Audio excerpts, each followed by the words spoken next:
అన్ని ప్రభుత్వ పాఠశాలలో ఫిజికల్ ఎడ్యుకేషన్, ఎన్సీసీ ఉండేందుకు అన్ని ప్రయత్నాలు చేస్తున్నామని మంత్రి నారా లోకేష్ అసెంబ్లీలో అన్నారు. కేంద్ర రక్షణ శాఖ మంత్రి రాజ్నాథ్ సింగ్ ఎన్సీసీ విషయంలో సానుకూలంగా స్పందించారు. అధ్యక్ష 2016లో ఈ ప్రైవేట్ యూనివర్సిటీస్ చట్టం తీసుకొస్తాం జరిగింది. గత ప్రభుత్వం దీనికి 5 సవరణలు చేసింది అధ్యక్ష.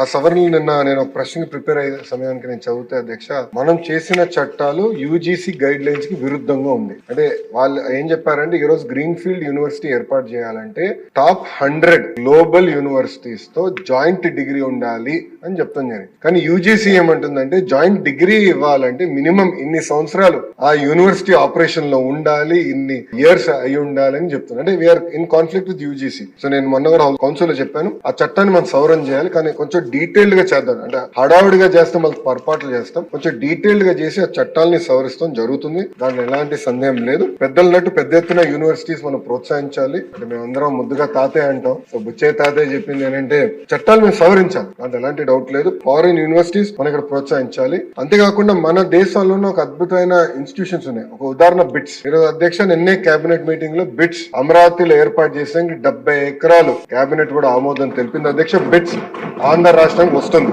అంతేకాకుండా అధ్యక్ష Tata group, LNT, IIT Madras, ప్రత్యేకంగా యూనివర్సిటీ ఆఫ్ టోక్యో తో కలిసి డీప్ టెక్ యూనివర్సిటీ అంటే నెక్స్ట్ జనరేషన్ ఏఐ ఎంఎల్ కాకుండా నెక్స్ట్ జనరేషన్ యూనివర్సిటీ ఏర్పాటు చేయాలి.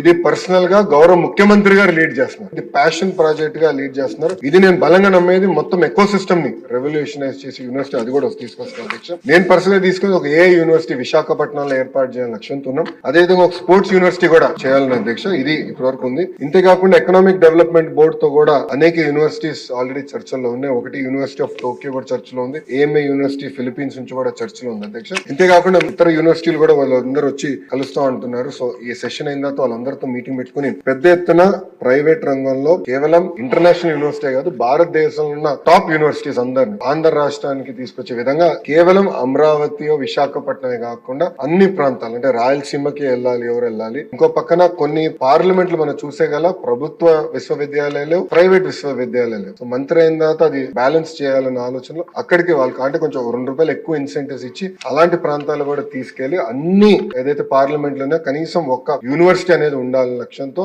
మన కూటమి ప్రభుత్వం పనిచేస్తుందని గౌరవ సభ్యులు తెలుపుకుంటూ ప్లే గ్రౌండ్ కి వచ్చే గల మనం జియో నంబర్ 88/77/2008లో జియో ఉంది అధ్యక్ష. జియో ప్రకారం మనం గవర్న్ అవుతున్నాం. దాంట్లో మొదటి చూస్తే అడ్మిషన్స్ బట్టి ఎంత స్థలం ఉండాలి ప్లే గ్రౌండ్ అనేది ఉంది. అది కాకుండా ఇండోర్ స్పోర్ట్స్ హాల్ కూడా ఏర్పాటు చేసడానికి ఈ జియో ఇస్తుంది. దాంతో పాటు ఒకవేళ ఈ రెండు లేకపోతే మున్సిపల్ కార్పొరేషన్ లో ఉన్న మున్సిపల్ గ్రౌండ్స్ తో టైఅప్ అవ్వచ్చు అని ఉంది. అది కూడా లేకపోతే వేరే స్కూల్ ప్లే గ్రౌండ్స్ తో టైఅప్ అవ్వచ్చు అని కూడా ఉంది.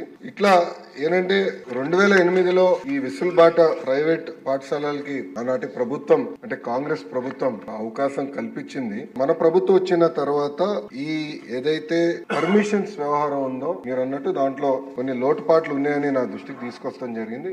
అది కూడా నేను స్కూల్ ఎడ్యుకేషన్ లో ప్రధానంగా 10th వరకు ఒకరుంటే ఇంటర్మీడియట్ ఇంకో కమిషనర్ గారు ఉన్నారు. ఇద్దరికి నేను చెప్పింది ఇది ఆన్లైన్ చేద్దాం, ట్రాన్స్పరెంట్ క్లియర్ మెకానిజం ఏర్పాటు చేద్దాం. తద్వారా అసలు ఏం జరుగుతుందో మనకు కూడా అవగాహన ఉండాలని నేను చెప్తాం జరిగింది. దాంతో పాటు మీరు చూస్తే ఎన్సీసీ వచ్చే గల నేను కేంద్రంలో ఉన్న రక్షా మంత్రి రాజ్నాథ్ సింగ్ గారిని ప్రత్యేకంగా కలిసి ఒక డైరెక్టరేట్ ఇక్కడ ఏర్పాటు చేయండి, ఎందుకంటే డైరెక్టరేట్ ఇక్కడ ఉంటే ఎన్సీసీని పెద్ద ఎత్తున ప్రోత్సహించగలుగుతానని ఆయన కోరుతాం జరిగింది. ఆయన అనుకూలంగా కూడా స్పందించారు. ఈ ప్రకారం మనం ఇప్పటి వరకు గవర్న్ అవుతా వచ్చామండి. ఏమైనా మార్పులు చేర్పులు చేయాలంటే ఈ జియో నంబర్ 88 కి సవరణలు తీసుకురావాలి. ఇప్పుడు అవునన్నా కాదన్నా ఈ రోజు స్కూల్ ఎడ్యుకేషన్ కి వచ్చే గల 50% మంది పిల్లలు ప్రైవేట్ పాఠశాలల్లో చదువుతున్నారు. ఆ ఇంటర్ కి వచ్చే గల అది కొంచెం స్క్యూ అవుతాం జరుగుతుంది. దానికి ముందల నా ఆలోచన ఏంటంటే ముందర ప్రభుత్వ పాఠశాలను బలోపేతం చేయాలి. ప్రభుత్వంలో జూనియర్ కళాశాలని బలోపేతం చేసి వాళ్ళకి పోటీ పడాలని లక్ష్యంతో మనం కొన్ని అనేక సంస్కరణలు తీసుకొచ్చాం. దాంట్లో భాగంగా కొన్ని చట్టాలు కూడా చేస్తాం జరుగుతుంది. ఇది ప్యారల్ గా ఒక భాగం అయితే ప్రైవేట్ యజమాన్యంతో కూడా కమిషనర్ గారు టైం టు టైం మీటింగ్లు పెట్టుకుంటున్నారు. ఐ థింక్ ఫస్ట్ మీటింగ్ వచ్చే వారం పెట్టుకుంటున్నారు. పెట్టుకుని ఇవన్నీ కూడా వాళ్ళ దృష్టికి తీసుకెళ్లి ఎట్లయితే మీరు అన్నట్టు ఫిజికల్ ఫిజికల్ ఎడ్యుకేషన్ కూడా కీలకమైన పాత్ర ఉంటుంది చైల్డ్ ని మోల్డ్ చేసే దాంట్లో. సో కంపల్సరీగా ఏదైతే నిబంధనలు ఉన్నాయో అవి పాటించాలి, అప్రోప్రియేట్ స్టాఫింగ్ ఏర్పాటు చేయాలని చాలా స్పష్టంగా చెప్తాం జరుగుతుంది. ఇంతేకాకుండా లాస్ట్ పాయింట్ మీరు చెప్పింది, ఇప్పుడు జీతాలు సకాలంగా చెల్లిస్తున్నారా, ఎంతమంది ప్రైవేట్ పాఠశాలల్లో ఉపాధ్యాయులు ఉన్నారు దానిపైన మొన్న ఒక ఇష్యూలో జరిగితే దానిపైన మేము డీటెయిల్స్ సేకరిస్తున్నాం. కొంచెం ఫీడ్బ్యాక్ వచ్చింది దానిపైన, అంటే వాళ్ళ పాన్ నంబర్, ఆధార్ నంబర్ ఇచ్చేదానికి అనుకూలంగా లేరంటే దాన్ని ఎట్లా చేయాలనే దానిపైన వచ్చే వారం ప్రైవేట్ యజమానితో కూడా కూర్చుని వాళ్ళకున్న సమస్యలతో పాటు ప్రభుత్వానికి ఎలాంటి ఇన్ఫర్మేషన్ కావాలి, అది ఎట్లా హోలిస్టిక్ ఎడ్యుకేషన్ కి ఆ ఇన్ఫర్మేషన్ ఏదైతే అవసరం ఉందో అది తీసుకుని ఒక ఆన్లైన్ మెకానిజం ద్వారా చేయాలనే లక్ష్యంలో మన ప్రభుత్వం పనిచేస్తుంది.